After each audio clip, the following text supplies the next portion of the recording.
नमस्ते साथियों, मैं हूं उदयपुर से एडवोकेट मुकेश कुमार गोपावत। आज का वीडियो बहुत ही महत्वपूर्ण है। क्रॉस एग्जामिनेशन की आगे की सीरीज में आज की सीरीज में अपन ये समझेंगे कि कौन से प्रश्न एफआईआर कर्ता से आपको नहीं पूछने, क्योंकि अगर आपने गलती से ये प्रश्न पूछ लिए तो जहां आपका अभियुक्त बरी हो रहा है वह आपके ही प्रश्न के उत्तर से उस एक्यूज को सजा हो जाएगी। जी हाँ, मैं सही कह रहा हूं। आपको ये प्रश्न जो मैं बताने वाला हूं इस वीडियो में कभी नहीं पूछने, ये आपकी पूरी लाइफ काम आएंगे, क्योंकि कई एडवोकेट ये नहीं जानते हैं कि एफआईआर कर्ता से कौन से प्रश्न नहीं पूछने चाहिए। अक्सर ये देखा गया है कि जब आसपास कई सारे एडवोकेट खड़े होते हैं और जब क्रॉस चेक करने वाले एग्जाम जो एडवोकेट है वो इस प्रकार के प्रश्न पूछते हैं कि आसपास खड़े एडवोकेट और जज हंसते हैं कि खुद ही आ बैल मुझे मार वाले बात आप कर रहे हो। तो आपको क्रॉस एग्जामिनेशन में क्या क्या सावधानी रखनी है, एग्जिबिट को डॉक्यूमेंट को कैसे एग्जिबिट करवाना है, क्या पूछना है, उससे कहीं गुना ज्यादा महत्वपूर्ण है कि क्या आपको नहीं पूछना है। मैं आज इस वीडियो की जगह पर यह बताने वाला था कि एक फाइल खोल के कि आप क्रॉस एग्जामिनेशन कैसे कैसे हुई, और ऐसा करने का मैंने आपसे वादा भी किया था।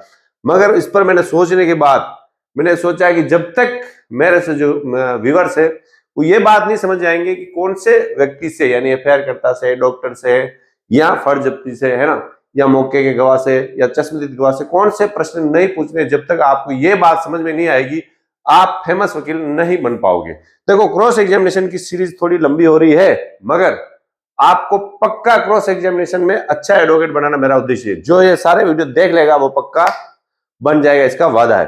तो सबसे पहले अपन बात करते हैं एफआईआर कर्ता, मतलब जिसने रिपोर्ट दी।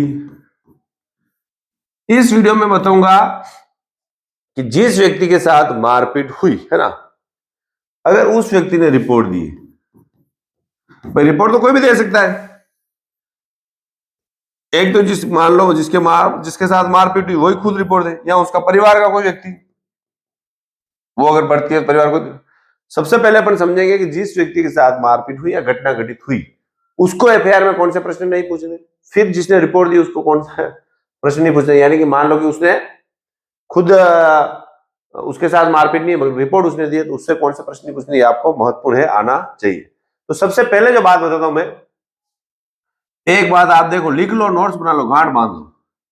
कभी भी आपको एफआईआर कर्ता से, यानी जिसके साथ मारपीट हुई है, उससे आपको कभी भी ये नहीं पूछना है कि तेरे साथ किसने मारपीट की।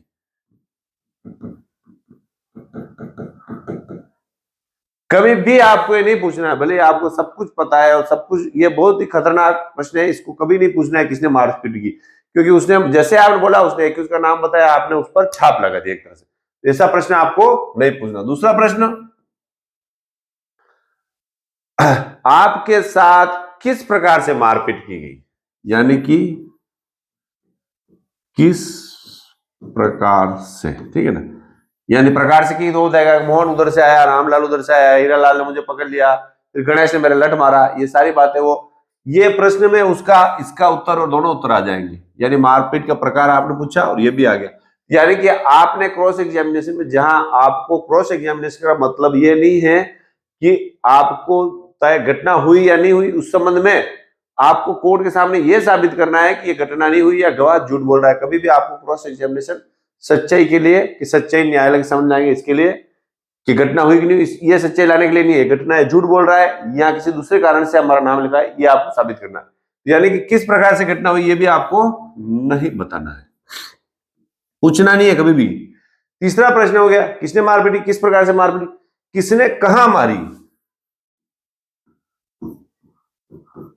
यह भी आपको भूल कर भी नहीं पूछना है कि किस व्यक्ति ने आपके कहां पर चोट मारी।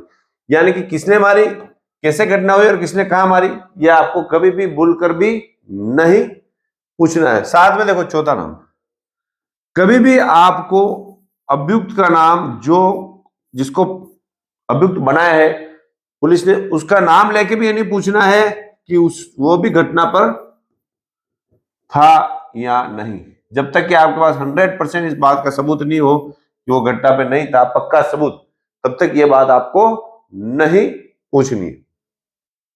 फिर जो बात करता हूं मैं, पांचवी बात, क्या आपने थाने पर रिपोर्ट दी, ये प्रश्न भी आपको नहीं पूछना है। एफआईआर करता से नहीं पूछना, तो हाँ ही बोलेगा। क्या पुलिस मौके पर आई, ये भी आपको नहीं पूछना है। क्या आपका मेडिकल हुआ, यह प्रश्न भी आपको नहीं पूछना है, क्योंकि उन प्रश्न, ये सारे प्रश्न वो है जो किसकी तायद करते हैं, घटना की तायद करते हैं, और जो घटना की तायद करते हैं वो प्रश्न आपको नहीं पूछने हैं। यानी कि इन सारे प्रश्नों का कुल मिला के ये आसार हुआ कि जो घटना की तायद करते हैं, तायद मतलब घटना हुई या नहीं हुई इस बात को दर्शाते हैं। तो अब भाई प्रार्थी है या परिवादी है, वो तो यही कह रहा है, एफआईआर करता है कि मेरे साथ घटना हुई, आप भी उसको उसके सपोर्ट में कोई गवाह करो। आप जीरो प्रश्न पूछ रहे हो जो उसके सपोर्ट में हो, तो वो ऐसे सारे प्रश्न आपको कभी भी भूल के नहीं पूछने हैं। फिर देखो, कुछ प्रश्न होते हैं जो रिस्की प्रश्न होते हैं। रिस्की प्रश्न मतलब ऐसे प्रश्न जिनका उत्तर अगर वो गलत दे देता है तो आपके मुलजिम के बरी होने के चांस 100%। अगर वो उस प्रश्न का उत्तर गलत नहीं दे के आपके विरोध में दे देता है तो सजा पक्की। यानी कि एक तरफ कुआं और दूसरी तरफ खाई वाला मामला बन जाता है। तो इन प्रश्नों का कब पूछने चाहिए रिस्की प्रश्न, जब आपके पास पक्का इस बात का सबूत हो कि यह प्रश्न वो गलती बोलेगा। जैसे कि उसने पुलिस में जो बयान दिए, पुलिस में बयान दिए, उसमें लास्ट टाइम पुलिस अगर उसने रिपोर्ट 6 लोगों के विरोध में दी, पुलिस ने 4 लोगों के विरोधी चालान दिया है, तो पुलिस बयान में वो क्या बताएगा कि 2 लोग मौके पर नहीं थे। तब आप पूछ सकते हो, देखो पुलिस में आपके बयान हुए, वो बोलेगा हाँ हुए।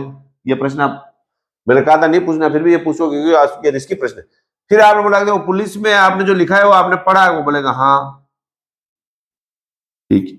फिर बोल रहा है देखो पुलिस में आपने लिखा है कि रामलाल और गणेश मौके पर नहीं थे। अब वो बोलता है इधर हाँ बोल देता है, तो फिर आप एफआईआर में लिखा होगा, तो फिर एफआईआर में आपने क्यों लिखा है रामलाल मुकेश ने, वो बोलेगा कि नहीं मैंने तो इधर नहीं लिखा है, पुलिस ने लिखा, मैंने नहीं लिखा है। तो फिर आप बोलेगा अभी आपने ऊपर जो लिखा है कि मैंने बयान पढ़े थे, इसका मतलब आपने बयान नहीं पढ़े होते तो उसमें आप विरोध करते, वहां वो फंस जाता है। यानी कि वो रिस्की प्रश्न जो आप दूसरे डॉक्यूमेंट से, ठीक है, दूसरे दस्तावेज से ये साबित कर सको कि एक तरफ अगर जब भी वो हाँ बोलेगा या ना बोलेगा, तब आप उसको फंसाकर ये साबित कर दोगे कि दोनों में से एक बात गलत है, यानी 2 बातें आपको पूछ रहे हैं उसमें से एक गलत है ना, तब आपको ये रिस्की प्रश्न आपको उससे पूछना चाहिए, अन्यथा नहीं पूछना चाहिए। फिर जैसे कि मान लो एफआईआर उसकी हाथ की हुई लिखी हुई नहीं है, तो और किसी उसके सिर्फ हस्ताक्षर है ना, तो आपको ये प्रश्न पूछ सकते हो उसको कि देखो आपने एफआईआर नहीं लिखी है, बस बात इतनी सी, एफआईआर में किसने लिखी, कहां से लिखवाई, फिर ये आपको नहीं पूछना है। क्यों कि वो उसकी घटना की तायद करा है।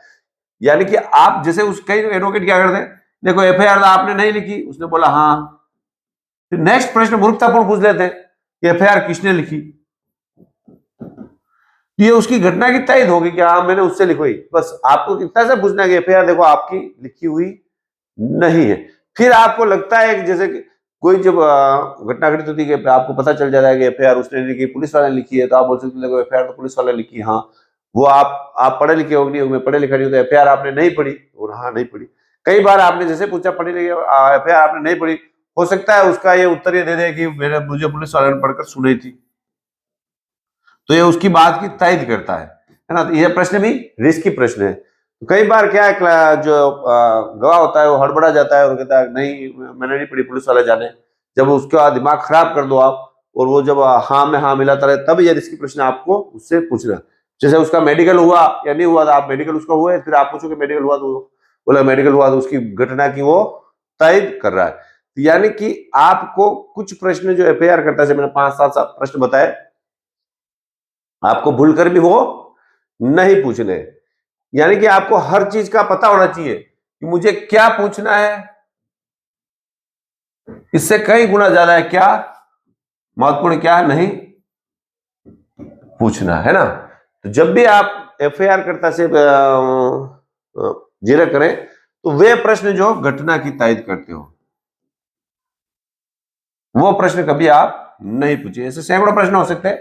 ये तो मैंने एफआईआर करता जो मारपीट उसके साथ बताया, मान लो रिपोर्ट उसने नहीं लिखी, उसके परिवार वालों ने किसने लिखी, तो उससे आपके देखो आपको तो उसने बताया इसने लिखी थे ना, तो बोले हाँ, तो इसका मतलब वो घटना की तायद करे, यानी कि जो वो पुलिस में बयान दे रहा है, जो अपनी स्टोरी लेके आ रहा है, उस स्टोरी को आपको सपोर्ट करने वाले प्रश्न कभी नहीं पूछने चाहिए। ये बात आपके लिए बहुत महत्वपूर्ण है, क्योंकि भले ही छोटा वीडियो बने या भले लंबा वीडियो बने, एक एक बार क्या क्या प्रश्न नहीं पूछने, इस पर जब तक आप पक्का नहीं समझोगे तब तक क्रॉस एग्जामिनेशन पक्का नहीं होगा। ये सारे एक एक बार छोटे छोटे शायद 5-10 मिनट के वीडियो बनेंगे, ये मैं बता देता हूँ, फिर आपको फाइल खोल के भी एक एक बार बता देते हैं, ताकि आपके दिमाग में पूरी बात बैठ जाए कि क्रॉस एग्जामिनेशन किस प्रकार से होता है। वीडियो पसंद आए तो लाइक करें, चैनल को सब्सक्राइब करें। Thank you.